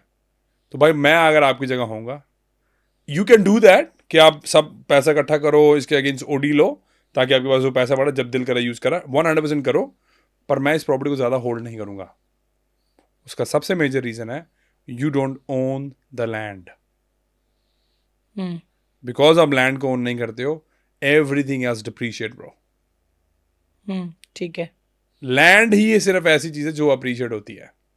तो उसमें जो अभी बचा हुआ है, अभी वो 5,000-6,000 स्क्वायर फीट और बढ़ जाएगा अगले ओके. 1 सालों में. तो तब ये तब तक मैं प्लानिंग वेट है. करूंगा फिर. हाँ, तब तक उसको सेल कर देंगे. तब तक उस अमाउंट के ओडी को हम यूज कर लेंगे बिजनेस के Absolutely, लिए, bro. नेक्स्ट इन्वेस्टमेंट के लिए. 100%. So this is something that I would personally do. मैं कभी भी लैंड के अलावा और कुछ ओन करने में बिलीव नहीं करता हूँ. ओके. सो ये एक अच्छा पॉइंट है कि फर्दर अगर हम इन्वेस्टमेंट करें तो ये हो कि हम लैंड पे जाएं, 100%. अथॉरिटी का लैंड हो या कोई कुछ भी भी ऐसा हो. हो, और उस पे हम प्रॉपर कंस्ट्रक्शन कराएं. अगर आपको नहीं भी करवाना, आपकी मर्जी है. हाँ हाँ हाँ हाँ, ठीक पर है. लैंड कंपोनेंट आपके पास जरूर होना चाहिए. वो होना चाहिए. ठीक है. लोगों को ये बात समझ नहीं आती है, ठीक है. और आपके माध्यम से आज इन सबको पता चल गया है कि भाई लैंड अप्रिशिएट होता है, बाकी सब डिप्रिशिएट होता मतलब है. बैंक उतना एंटरटेन करता नहीं लैंड को. क्या कह रहे हो? लोन के टाइम पे उतना जी. एंटरटेन नहीं करता. देखो, जब आपके पास पैसा है तो आपको बैंक को एंटरटेन क्यों करना है? नंबर 1. नंबर 2, आप एक काम कर, फिर आप सही कह रहे हो कि भाई लैंड को एंटरटेन नहीं करता. पर अगर आप बढ़िया जगह पे लैंड खरीद रहे हो, there is no way in hell वो मना करेंगे. ठीक है. अच्छा, इंडिया में रेरा आपको तो अच्छे से पता होगा, जब नोएडा में बहुत बैक टू बैक बहुत सारे डेवलपर ने स्कैम किया है, क्योंकि हमेशा बायर परेशान होते हैं और हम नॉर्मल चीज़ों ना हम चेक नहीं कर पाते हैं. लोन इसलिए भी अब लोग ले रहे हैं कि एटलीस्ट बैंक तो हमारे बिहाफ पे ऑडिट कर लेगा कि लैंड ठीक है नहीं है, ये सारी चीज़ें. तो ये भी एक फायदा होता है. वैल्यूएशन होती है. हाँ, लोन लेने का ये भी फायदा है. करेक्ट, यस आई एग्री, क्योंकि बैंक को भी अपना पैसा देखना होता है ना. हाँ, वो तो अपना प्रॉपर आपके बिहाफ पे पूरा वो चेक करेगा. जी. अच्छा, पहले यहाँ क्लियर कर लेते हैं. डिफरेंट टाइप ऑफ बैंक्स हैं, ठीक है. जैसे कुछ अच्छे बैंक्स हैं, प्राइवेट बैंक्स हैं, गवर्नमेंट बैंक्स हैं, कुछ सेल्फ फंडेड भी है, छोटे बैंक्स. तो किन बैंकों से आपको लोन नहीं करवाना चाहिए अगर वो लोन दे भी रहे हैं आपको? तो छोटे बैंक्स के पास आपको थोड़ा सा केयरफुल रहना चाहिए. ओके. बिकॉज अगर क्या होता है कि छोटा बैंक जब बंद होता है, या उनकी कोई बुक, जिसके बुक वैल्यू का मतलब आप समझते ही हो कि भाई हर एक बैंक की बुक वैल्यू होती है कि भाई इतना उनके पास लोन है, इनके पास इतना कैश है, ये है उनके एसेट है, ये लाइबिलिटीज हैं. जब उनका कुछ प्रोजेक्ट गिरेगा या उनके पास इतना पैसा नहीं होगा, तो उसको रिकवर करना बहुत मुश्किल हो जाता है. ठीक है. सो अगर आपको कोई छोटा बैंक दे रहा है टू स्टार्ट विद कि भाई हाँ आप पैसे ले लो हमसे, कोई दिक्कत नहीं है, हम आपको पैसे देने हैं, उसको आप जितनी जल्दी हो सकता है उसको बड़े बैंक के पास लेके जाने की कोशिश करो. अगर आपको सरकारी बैंक से पैसे मिलते हैं, इवन द बेस्ट, क्योंकि ऑफ कोर्स डिपेंड करता है. कई लोग ये कंप्लीटली ट्रू नहीं है कि भाई सरकारी के पास ही जाना चाहिए, ये गवर्नमेंट बैंक के या प्राइवेट ही है. नंबर 1, आपके एक्विजिशन फेज में, जो हमारा पहला फेज है, उसमें जहाँ से भी आपको पैसे मिलते हो लेना चाहिए. बट यूजुअली आप कोशिश करो कि आप बड़े बैंक्स के पास रहो. मेरे हिसाब से वो एक ज़्यादा बड़ी अपॉर्चुनिटी, नहीं, ये ज़्यादा बड़ी. मैं इस वाले में सेंस से पूछा था कि जी. सम टाइम जो बैंक प्राइवेट वाले छोटे वाले हैं वो मैनिपुलेटेड भी रहते हैं. करेक्ट. मतलब वो प्रॉपर ज़मीनों को ऑडिट नहीं करते. अगर ज़मीन गलत भी है, कंस्ट्रक्शन गलत भी है, एज पर द ठीक है, गवर्नमेंट नहीं है, तो भी अप्रूवल करके आपको लोन दे देते हैं. जी. प्रॉपर ऑडिटिंग, तो ऑडिटिंग पॉइंट ऑफ व्यू से मैं पूछ रहा ऑडिटिंग के पॉइंट ऑफ व्यू से फिर भाई हमें हायर कर सकते हो आप. हूं. अच्छा, हमारा काम ये अब यहाँ चलो आपको लाते हैं. करेक्ट. मैं कह रहा हूँ वो मेरी प्रॉपर्टी है जी. ये मैं हूँ, I am ready with my finance and loan, all this things. आपको मैं बीच में करता हूँ एज ए ब्रिजिंग. अब हमारे लिए आप ब्रिज का काम कर रहे हो आप, करेक्ट, राइट. सो आप मेरे लिए एक लेयर हो, प्रॉपर चेकलिस्ट के साथ करेक्ट. का वो क्यों लेना चाहिए, किस टाइप का लेना चाहिए. Correct. तो आप एक बायर को क्या क्या समझाते हो? भाई बायर को सबसे पहले यही समझाते हैं कि भाई इमोशन नहीं होना. ठीक है, बी प्रैक्टिकल, और be practical, be open minded कि भाई हाँ अगर हमने यहाँ पे पसंद आ गया तो मतलब ये नहीं कि लेना ही लेना है. ठीक है. क्योंकि जब आपको कोई चीज़ कंट्रोल नहीं करती, तो आप राजी हो। ठीक है। वो चाहे घर हो, वो चाहे वो बच्चा हो, चाहे वो वाइफ हो, चाहे वो माँ हो, चाहे वो बाप, अगर वो आपको कंट्रोल करते हैं तो आप उनके गुलाम हो। तो कभी भी किसी चीज़ के गुलाम नहीं बनना सबसे पहले। दूसरी बात ये है कि भाई डिपेंडिंग ऑन कि अगर आपको कितनी इन्फॉर्मेशन है वो जानने की कोशिश करो। अगर आपको नहीं करना ही है कुछ भी काम, then let us do the job, कि हम हमारा ड्यू डिलिजेंस है, हमारा एक बहुत ड्यू डिलिजेंस प्रोसेस है। यहाँ पे कागज़ का बहुत पंगा होता है भाई, ठीक है। कई बारी अगर डाउट भी होता है तो हम कहते हैं यार मत करो क्योंकि हमें डाउट है, ठीक है। ज़्यादा पंगा लेने का कोई फ़ायदा नहीं है इन अ वे कि अगर आपको पता है कि भाई ये कुछ डाइसी लग रहा है, कुछ ठीक नहीं लग रहा, तो उसको लेट गो। वही है, इमोशनल बिट आप जब छोड़ दोगे तो आप बहुत कुछ बढ़िया कर सकते हो। दूसरी बात ये है कि आप खुद जाओ उन बिल्डर डेवलपर्स के, खुद घर देख के आओ जो उन्होंने बना के रखे हैं उनसे। वैसे तो हम अगेन लाइक आई सेड हम सब कुछ करते हैं। अगर आपको करता है कि भाई नहीं मेरे को नहीं करना ये, तो भाई अगर आपको अपने आप भी करना है तो आप खुद भी कर सकते हो कि भाई जाओ उनके जो पुराने प्रोजेक्ट्स हैं उनके मिल के आओ, उनको बंदों को मिल के आओ कि भाई कैसा रहा, क्या एक्सपीरियंस है, ये वो। थोड़ी मेहनत करनी पड़ती है, वो हम आजकल थोड़ा सा मुश्किल है। सो ऐसे ही हमारे पास 10 चीज़ें पड़ी हुई हैं जो हम ऑब्वियसली मेक श्योर करते हैं कि हम करें। फिर कभी सही आप रीच आउट कर सकते हैं, लेट यू नो कि भाई कौन कौन सी चीज़ें इंपॉर्टेंट है। We would want to give you a list of things. 7-8 चीज़ें मोटी मोटी होती हैं, अगर आप वो कर लोगे तो ज़्यादा बढ़िया रहोगे। बाकी जितना डिटेल में जाओगे, ओवर थिंकिंग भी नहीं करनी है। ओके, सो कितने फंड वाले आपको अप्रोच करें मेरे को स्टार्टिंग? स्टार्टिंग भाई अगर आपके पास 8 करोड़ से नीचे गया, 8.2 बात नहीं करूँगा भाई मैं। चलिए 8 करोड़ वाले आपसे बात कर रहे हैं। 8 करोड़ जब तक आप, चलो 10 करोड़ वाले बात कर हाँ रहे हैं ये आपसे। ठीक है, क्योंकि भाई क्या एडवांटेज दोगे आप उनको? भाई एडवांटेज ये है कि जो उनकी जो हेडेक है वो हमारी है। क्या 10 करोड़ वाले इंडिया के बाहर भी सो सकते हैं? 100% ब्रो। अच्छा। क्योंकि पता क्या, हर एक बंदे का ना पोर्टफोलियो डिफरेंट होता है, उनके एस्पिरेशंस डिफरेंट होते हैं। अगर जिसके पास 10 करोड़ पड़ा हुआ है, शायद अगर उनको बच्चों को अगर बाहर भेजना है, we can be that bridge as well. Okay, ठीक है। क्योंकि हमारे पास सब बंदे हैं न्यूजीलैंड ऑस्ट्रेलिया में कि भाई कैसे तरीके से हम ये पैसा लेके वहाँ जाके या आपका या आपके बच्चों का या पीआर या कुछ भी है जो आपको करवा सकते हैं। So we can be that bridge too. एक ऑस्ट्रेलिया में छोटा सा घर किसी को लेना हो, हाँ जी, छोटा सबसे छोटा, क्या कॉस्ट आएगा? डिपेंड करता है भाई सिटी कौन सी है। मान लो सबसे, मैं ये कह रहा हूँ जी कि जिसने देखा ही पिक्चर में है, करेक्ट। उसको तो कहीं पर भी हो क्या फर्क पड़ता है। मैं जी। कह रहा हूँ कि सबसे छोटा इन्वेस्टमेंट। एक्चुअल में आपको अगर घर लेने हैं तो आपको वाकई में 3-4 करोड़ का घर मिल सकता है ऑस्ट्रेलिया में? ऑस्ट्रेलिया में। डॉलर तो नहीं बोल रहे हो ना? इस नहीं बार नहीं, रुपया है? 3-4 करोड़ बोल रहा हूँ मैं। इस बार रुपया है? हाँ ठीक रुपए है। है। ओके, सो पर उसमें ये मत एक्सपेक्ट करना कि आपको भाई है यू नो ये किस आपको टाइप का घर चाहिए 3-4 भाई करोड़? वो 3-4 करोड़ में आपको रीजनल जगह पे घर मिल सकता है। रीजनल मतलब है कि किस टाइप के लोग वहाँ रहते हैं? नहीं बढ़िया लोग रहेंगे, लोग तो बढ़िया रहते हैं भाई वहाँ पे। आप क्या करते हो वो डिपेंड करता है, पर एनीवेज जोक्स असाइड, वहाँ पे भाई थोड़ी सी जो मेन सिटी होती है ना, वो मेन सिटी से कुछ 1.5-2 घंटे के दूर वो घर होगा। है ऑस्ट्रेलिया ही वो? है ऑस्ट्रेलिया ही है वो। सारी फैसिलिटीज सब फैसिलिटीज ब्रिस्बेन के हम बहुत प्रॉपर्टीज खरीदते मान हैं। लो किसी ने ले लिया जी आपके हेल्प से, चलो मैंने ही ले लिया मान लो, ठीक है, तो क्या लोन भी वहाँ होता है? बहुत कुछ होता है भाई, सब कुछ हो सकता है अगर आप करना चाहो तो। आपने मूड बना लिया तो हम सब कुछ आपकी हेल्प कर कोई भी है, मतलब आप फॉरेन इन्वेस्टमेंट करवा सकते प्रीटी हो। मच भाई। हम अभी दुबई जाने की भी हाँ भाई, दुबई में अभी आ रहा था, इसके बाद में दुबई आता, क्योंकि आज ना दुबई वाले गजब की मार्केटिंग कर रहे हैं। आओ दुबई, जैसे होता है ना पधारो मारो राजस्थान या गुजरात का जो मार्केटिंग हुआ था, अभी दुबई वाले दोनों हाथ फैला के बोल रहे हैं कि आओ जी इन्वेस्टमेंट करो, ठीक है। उनको पता है कि ये इंडिया अब थोड़ा ग्रीनरी की तरफ जा रहा है, ये लोग पेट्रोल छोड़ के अब ये इलेक्ट्रिक बाइकें और कारें आ रही हैं, ठीक है। तो वो अच्छा, दुबई में अगर केस स्टडी करना हो तो माइंड ब्लोइंग क्या वो करंट अपडेट में रहते हैं। I agree. He knows very well कि उनको क्या करना क्या नहीं करना है। एक्चुअल में पता, जब डिसीजन मेकिंग आपकी बढ़िया होती है और आपको ज़्यादा लड़ाई नहीं करनी पड़ती हर डिसीजन लेने के लिए, तो आपकी कंट्री बहुत जल्दी फ्लरिश कर सकती है। This is a pure example of कि भाई being a visionary and being able to execute that और taking steps. They are very diplomat, मतलब वो सबके लिए इक्वल है। फेवरेबल डिसीजन का नहीं है कि मैं इंडिया को ज़्यादा फेवर करूंगा, पाकिस्तानी को कम करूंगा, उनके लिए सब है। हमारी लड़ाई गलत लोगों से हो रही है भाई। हम पता हर चीज में अपने आप को पाकिस्तान से कंपेयर करते हैं। Sir it's not even a comparison. Sir some time ना हम एक शेयर मार्केट में टर्म्स स्टॉप लॉस, लाइफ में बड़ा इंपॉर्टेंट होता है आपको स्टॉप लॉस कब लेना है। पता है पहले हमारे एक क्रांतिकारी लोग इसलिए भी शहीद हो गए कि उन्होंने स्टॉप लॉस नहीं लिया। वो निहत्थे चले गए ईगो एटीट्यूड लेके, देखता हूँ जी क्या कर लेंगे, शहीद हो जाएंगे, ये हो जाएगा। कुछ लोगों ने जो स्टॉप लॉस लिया, थोड़ा सा स्ट्रैटेजी लगाया ना, वो भारी पड़ गए।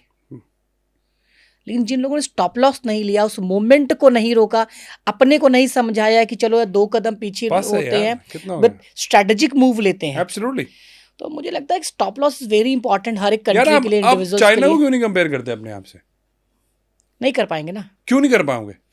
रीज़न है उसके पीछे। क्यों रीज़न भाई? ये है, रीज़न है, हम जब कंपेयर करते हैं ना, हम डाउन साइड कंपेयर करते हैं, अच्छा नहीं लगता ना लोगों को, एग्जैक्टली। ईगो डिस्टर्ब हो जाता है अरे अपना। भाई एक बात है, China is a good case study for India as well. Yes भाई जो उन्होंने पिछले 40 साल में करा, आप भी कर सकते हो। बहुत डिस्टर्ब है सर, बेसिक्स चीज़ें।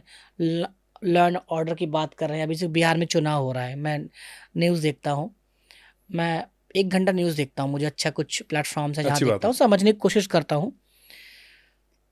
तो किसी के पास कोई मुद्दा नहीं है चुनाव का। कोई हिंदू को खुश कर रहा है, कोई हाँ हाँ मुसलमान को, कोई यादव को, कोई किसी को।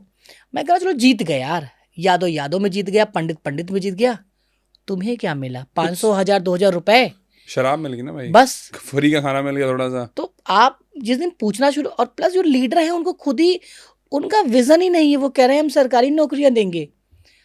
कहाँ से दोगे? मैं कोई भी पॉलिटिशियन हो ना, मैं उनका पॉडकास्ट लेता नहीं, बट मैं पॉडकास्ट जब मैं लूँगा, जो मुझसे कहेगा कि जैसे अभी एक है कि हम पूरे बिहार में हर घर में सरकारी नौकरी देंगे, बस कहाँ एक से सवाल, दोगे?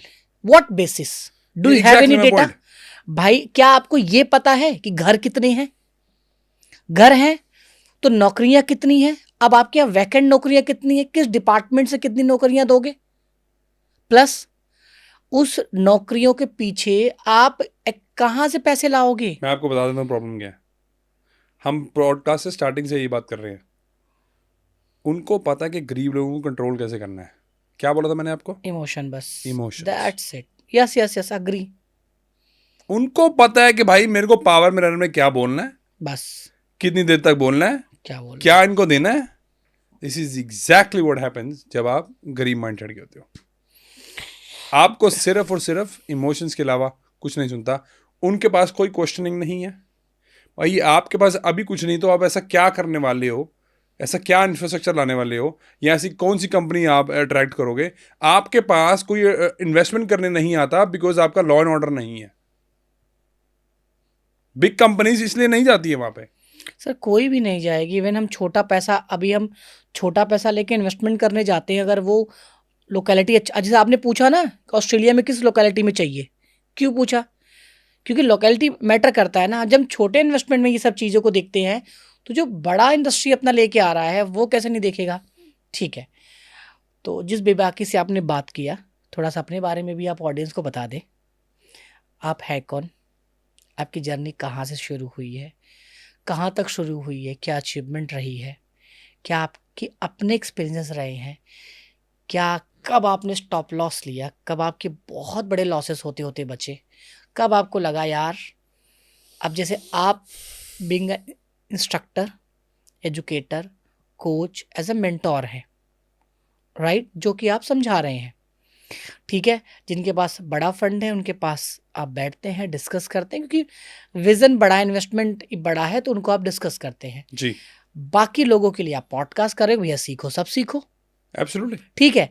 छोटा पैसा है तो राइट इन्वेस्टमेंट ये कि यहाँ इन्वेस्टमेंट करो, जब यहाँ इन्वेस्टमेंट करो ये बड़ा होगा तो ये भी बड़ा होगा। एब्सोल्युटली। प्लीज सर थोड़ा सा अपने बारे में। सो भाई मैं 3rd जनरेशन रियल एस्टेट हूँ एक्चुअल में। ओके, ठीक है, सो मेरे फादर साहब जो हैं वो भी प्रोजेक्ट मैनेजर रह चुके हैं। ठीक है, दादाजी, जिनकी बदौलत जो मेरा माइंडसेट है, ये श्रेय दादी और दादे का जाता है, क्योंकि वो एक्चुअल में A क्लास बिल्डर आज के 1970s में होते थे वो। ग्रेट, सो ये जो माइंड सेट है मेरे को वहाँ से मिला है। वो उन्होंने कुवैत में प्रोजेक्ट्स करे हैं। सो I'm a third generation real estate. मेरे को पता है कि भाई क्या करना चाहिए क्या नहीं करना चाहिए। उसके बाद भी मैं बहुत गलतियाँ करता हूँ, कर चुका हूँ, एंड दैट्स ओके। क्योंकि जब आपका अगेंस्ट काउंसिल खड़ा हो जाए ऑस्ट्रेलिया का, तो आप उनसे बहस नहीं कर सकते। करने की हमने बहुत कोशिश करी। कुछ ऐसा मेरा एक प्रोजेक्ट चल रहा था जिसमें हमने वो सिमिलर प्रोजेक्ट बिल्कुल बाजू में करा था। तो उसमें क्या था कि वो डुप्लेक्स था, तो हम उसके टेक्निकली सब डिवाइड करके उसको अलग अलग करके बेच रहे थे। तो उसमें क्या हुआ, उसमें ड्राइवे था काफ़ी लंबा। तो वो कहते नहीं नहीं, इसमें ड्राइवे में नया पाइप डालो। मैंने कहा भाई सब कुछ तो ठीक चल रहा है, तुम्हारा सब कुछ है, मैं सिर्फ टेक्निकली सब डिवाइड करके इसको अलग बेच रहा हूँ। अभी इसका एक टाइटल है, मैं इसको अलग अलग करके बेच रहा हूँ, तो इसमें क्या करने की जरूरत है। भाई हमने बहुत लड़ने की कोशिश करी पर नहीं। वो कुछ 1 करोड़ की कोचिंग मैंने कर रही है अपने आप के लिए कि आपको देना पड़ता है, पार्ट ऑफ द कोचिंग है कि भाई मैंने अपने 1 करोड़ की कोचिंग ऐसे करी है। आप अगर कर सकते हो और उसके बाद अगर आप चीख नहीं मारोगे, तब आप ज़िंदगी में कुछ कर पाओगे। भाई एक बार भी मैंने चीख नहीं मारी। ओके। क्योंकि वही प्रॉपर्टी ने मेरे को बहुत पैसा बना के दिया।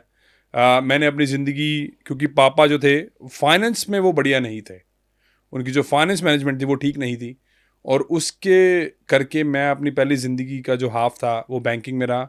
मैंने सिटी बैंक यूएस में काम करा, मैंने बार्कलेस बैंक यूके में काम करा।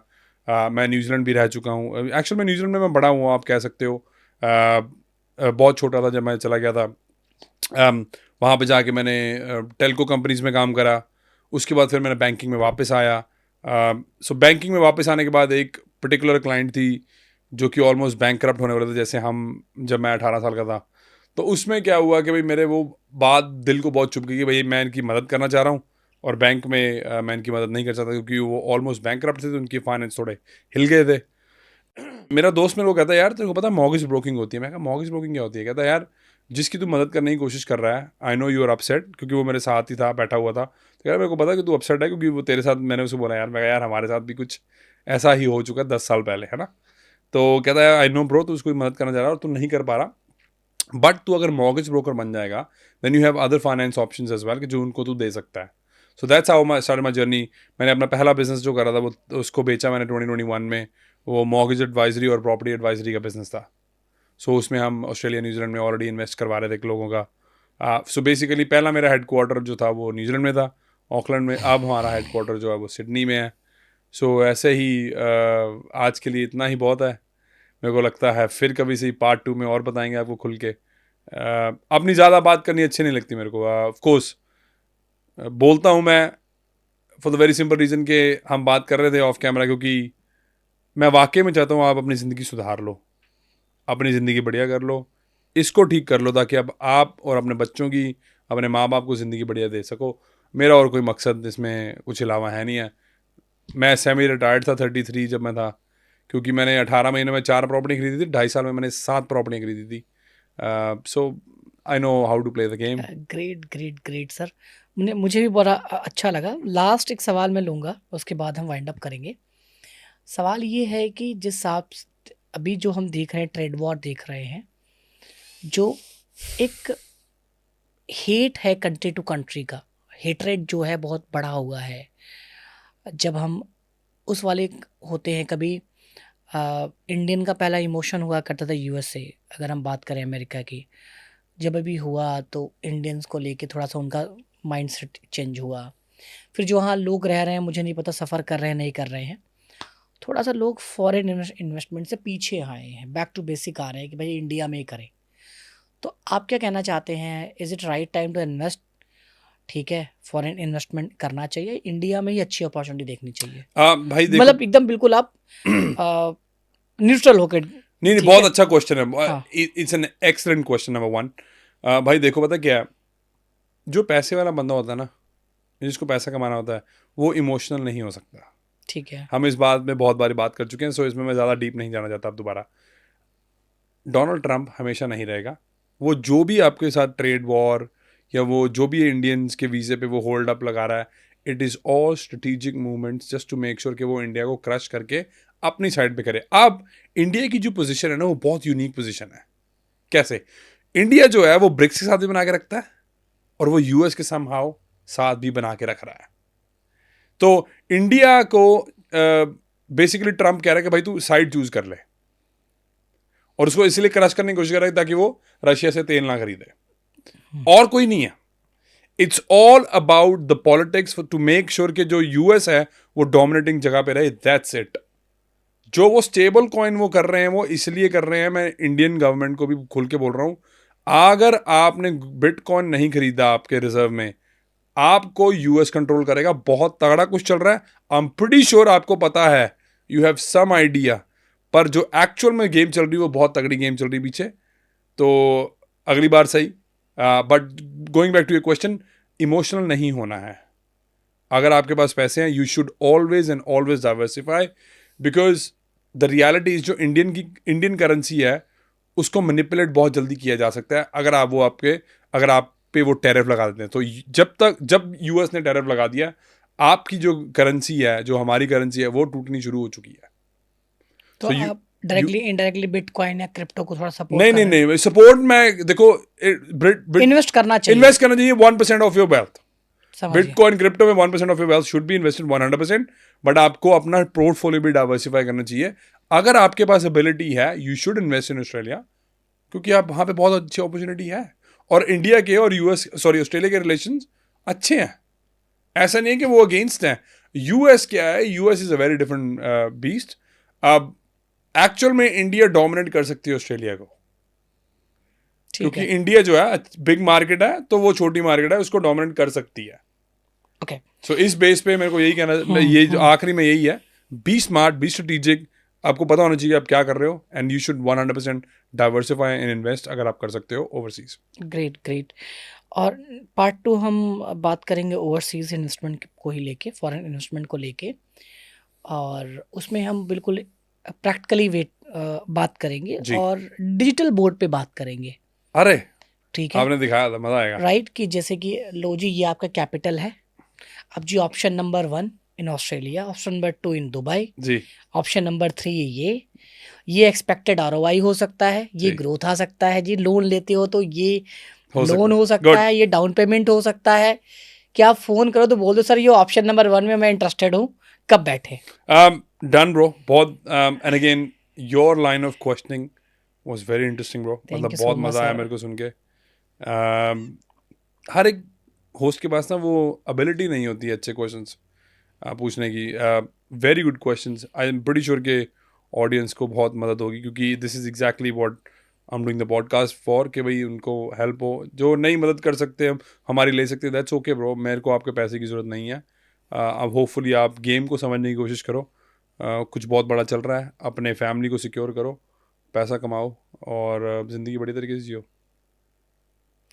आप लास्ट में कुछ 2-3 इनको मूवीज़ या बुक्स रिकमेंड कर दो, सो दैट कि जब तक पार्ट 2 आए पढ़ते रहें और देखते रहें। भाई the magic of big thinking बहुत इंपॉर्टेंट है भाई। ओके, ठीक है, बहुत ज़बरदस्त बुक है। कैश फ्लो क्वाड्रेंट एक किताब है रॉबर्ट कियोसाकी की, क्योंकि उसकी रिच डैड पुअर डैड तो पूरी दुनिया में पड़ी हुई है। कैश फ्लो क्वाड्रेंट एक बहुत ज़बरदस्त किताब है। ओके, वो मतलब it's a worth reading. Choose your enemies wisely, बहुत बढ़िया स्ट्रेटेजिक किताब है। हाँ भाई, ये बुक का नाम है? हाँ, बुक का नाम है, बिजनेस प्लानिंग बुक है। हाँ, चूज योर एनिमीज वाइजली, बहुत ज़बरदस्त बुक है, आपको स्ट्रेटेजिक थिंकिंग करनी सिखा देगी कि भाई एक्चुअल में स्ट्रेटेजिक थिंकिंग कैसे करनी है। ठीक है, आई थिंक ये 3 है, और सॉरी एक है ब्लू ओशन स्ट्रेटजी। जिस बंदे को बिजनेस करना है ये किताब उसको ज़रूर पढ़नी चाहिए, क्योंकि उसकी ज़िंदगी संवर सकती है। और वो शायद मेरे को आज के साल बाद मेरे को भाई ये जो आपने किताब बता दी ना, वो कुछ ज़बरदस्ती है। Blue ocean strategy, great book. Great, thank you so much sir. Thank you bro, I appreciate. And बड़ा एनर्जेटिक पॉडकास्ट रहा, थैंक यू। आई थिंक बड़ा प्रोडक्टिव एंड प्रैक्टिकल रहा। I think so. I wish कि हम part 2 अच्छे से करेंगे। 100% bro, आपके क्वेश्चंस बहुत बढ़िया थे। Thank you so much sir, thank you, दिल से थे और मेरे अपने भी थे। ठीक है, thank you bro, much. Thank you.